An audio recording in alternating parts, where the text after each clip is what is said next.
दोस्तों बहुत बहुत स्वागत करता हूं आप सभी का। एक ऐसी खबर जिसने बहुजन समाज पार्टी में हलचल पैदा कर दी है। दोस्तों खबर ही कुछ ऐसी है जिसको लेकर बहुजन समाज पार्टी के तमाम जो कार्यकर्ता हैं, नेता हैं, वो चिंतित हैं, क्योंकि बहुजन समाज पार्टी के खिलाफ ऐसा कभी नहीं हुआ कि उनके कार्यकर्ताओं के खिलाफ कभी केस हो, एफआईआर हो, लेकिन इस बार ऐसा हुआ। इस बार जो हुआ दोस्तों वो बेहद ही हैरान कर देने वाला है।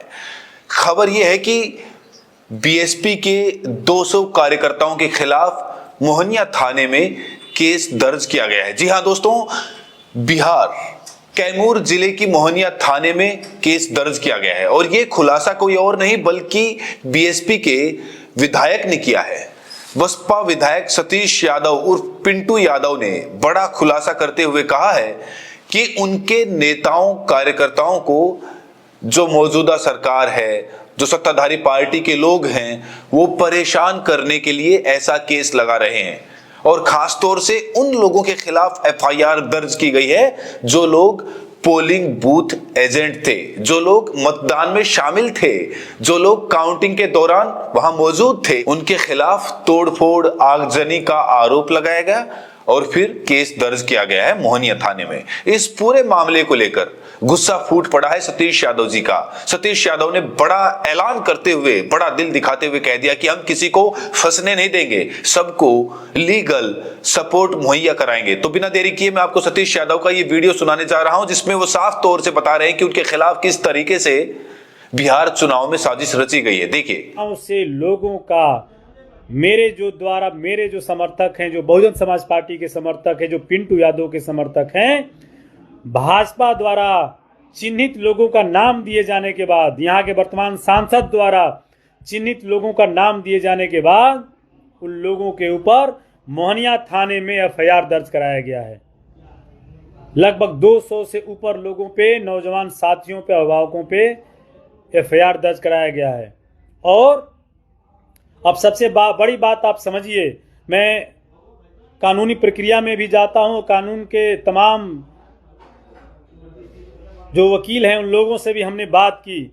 मैंने देखा कि उस प्रक्रिया में, उस केस में वैसे लोगों का नाम है जो बहुजन समाज पार्टी के काउंटिंग एजेंट थे और काउंटिंग हॉल में 10:45 से लेकर 50 मिनट तक पिंटू यादव के प्रमाण पत्र देने तक काउंटिंग हॉल में उपस्थित थे।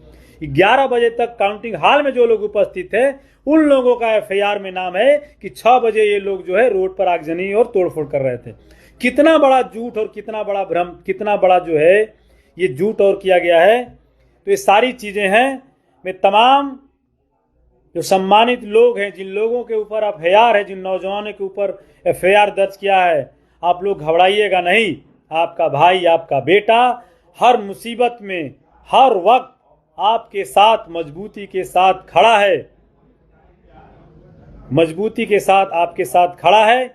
ये लड़ाई थाने से लेकर, कोर्ट से लेकर, सुप्रीम कोर्ट से लेकर, सड़क से लेकर, अब आपका भाई, आपका बेटा, आपने अपने भाई, अपने बेटे को सदन में भी भेज दिया है, तो आपका भाई, आपका बेटा इसके लिए सदन में भी लड़ेगा। और जो लोग, निर्दोष लोगों को जो फंसाया गया है, इन लोगों को आपका भाई, आपका बेटा कानून के दायरे में लाकर इन लोगों का जो है नाम और केस को खत्म कराने का काम करेगा, क्योंकि ये सीधे सीधे ये प्रेरित होकर ये काम किया। तो ये हैं बसपा के इकलौते कर्मठ विधायक, पार्टी के लिए समर्पित विधायक सतीश यादव। सतीश यादव बसपा से उम्मीदवार थे और इन्होंने बहुत पहले ही माहौल बना दिया था बिहार में। जब चुनाव हुआ था रामगढ़ सीट पर, कहा जा रहा है कि उस बार भी ये जीत गए थे, लेकिन इन्हें हरा दिया गया था। लेकिन इस बार ये हारते हारते जीते हैं। मात्र 30 वोटों से सतीश यादव ने रामगढ़ सीट पर विजय हासिल की। दोस्तों एक चीज देखी गई है बसपा के विधायकों को, खास तौर से कि जब वो जीत जाते हैं तो दूसरी पार्टी ज्वाइन कर लेते हैं, लेकिन सतीश यादव लगातार डटे हुए हैं, अपने कार्यकर्ताओं से मिल रहे हैं, वहां की जनता के सुख दुख में शामिल हो रहे हैं। जैसे ही उन्हें विधायकी का प्रमाण पत्र मिला जो वादा उन्होंने किया था उस वादे को भी पूरा करने की कोशिशें कर रहे हैं। वहीं जो इनके विरोधी हैं वो कह रहे हैं कि सतीश यादव ज्यादा दिन तक बसपा में टिकेंगे नहीं, वो दूसरी पार्टी ज्वाइन कर लेंगे। बड़ा सवाल ये कि सतीश यादव किस पार्टी में जाएंगे, बीजेपी में जाएंगे, जेडीयू में जाएंगे, आरजेडी में जाएंगे, किस पार्टी में जाएंगे। दोस्तों आपको याद दिला दें कि जो पिछली बार बसपा के विधायक जमा खान थे उन्होंने जेडीयू ज्वाइन कर ली थी, लेकिन जमा खान और सतीश यादव में जमीन आसमान का अंतर है।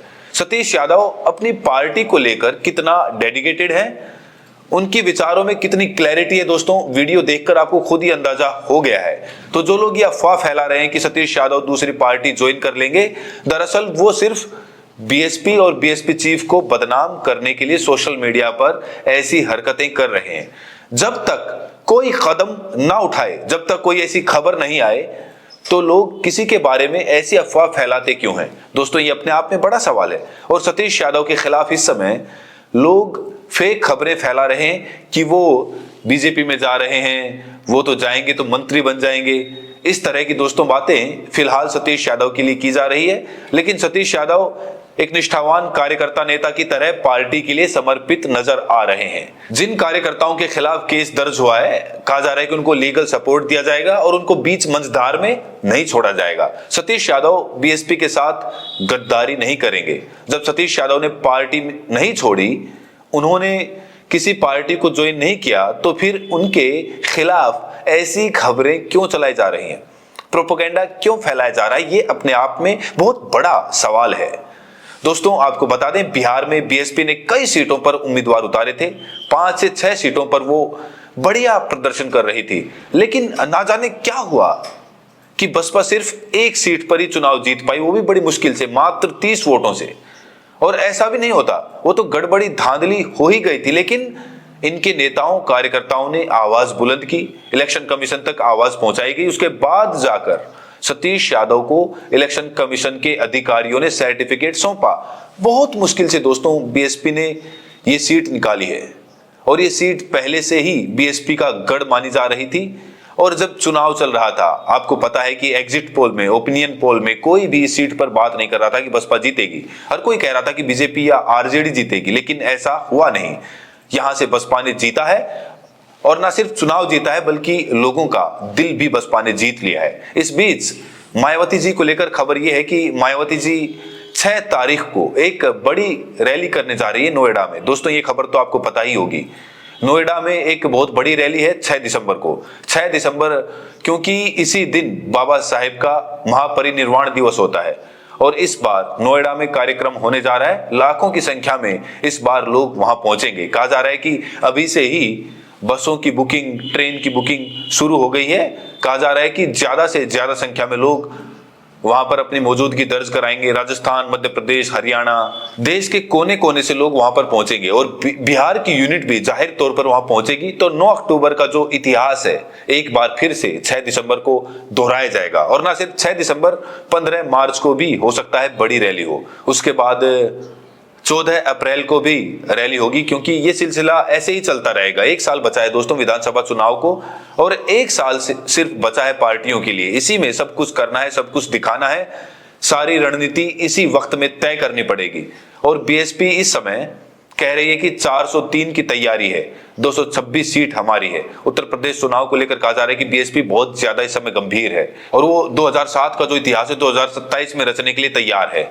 उसके जो तमाम नेता हैं इस समय ग्राउंड पर नजर आ रहे हैं, लेकिन दिक्कत यह है कि उनके नेताओं को कोई दिखाता ही नहीं, उनकी खबरों को दबा दिया जाता है। इसीलिए बसपा को हर कोई शून्य मानकर चलता है। और आपने देखा भी है कि बिहार में किस तरीके से बसपा को शून्य घोषित कर दिया गया था। तो ये साजिश है, सुनने की साजिश है, ऐसा कुछ भी नहीं है। और बड़ा खेला तो बिहार में हुआ ही है। हर कोई कह रहा है कि यहाँ पर खेला हुआ है, बेईमानी हुई है, धांधली हुई है, और इलेक्शन कमीशन इस समय सवालों के घेरे में है। ये बात और है कि इलेक्शन कमीशन किसी सवाल का जवाब नहीं दे रहा है। कितना निष्पक्ष है इलेक्शन कमीशन, वो तो दोस्तों आप लोग जानते हैं। किस तरीके से वो सत्ताधारी पार्टी के लिए बैटिंग कर रहा है, ये सब आप जानते हैं। और जितने भी सवाल पूछे गए इलेक्शन कमीशन से, उसने आज तक किसी सवाल का जवाब नहीं दिया है। बहरहाल दोस्तों इस वीडियो में इतना ही। हमारा आपसे सीधा सा सवाल है, अगर बेईमानी नहीं होती तो बिहार में बीएसपी कितनी सीट जीत सकती थी? और पिंटू यादव पर आप लोग कितना भरोसा करते हैं? क्या पिंटू यादव वाकई पार्टी छोड़ के दूसरी पार्टी ज्वाइन कर लेंगे? दोस्तों, आप लोग अपनी प्रतिक्रिया जरूर दें और साथ में ये भी बताएं कि आप ये वीडियो देश के किस कोने से देख रहे हैं। बहुत बहुत शुक्रिया।